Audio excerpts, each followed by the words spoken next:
మన తలంపులు ఎలా ఉంటాయి, మన క్రియలు ఎలా ఉంటాయి? దేవునితో జత పనివారుగా ఉన్నామా, లేకుంటే సాతానుతో జత పనివారుగా ఉన్నామా?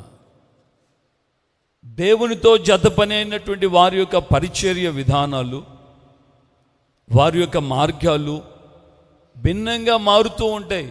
దేవునితో జత పనిగా ఉంటే ఆ పరిస్థితులు వేరుగా ఉంటాయి, ఆ మనసు వేరుగా ఉంటుంది, ఆ ఆలోచనలు వేరుగా ఉంటాయి.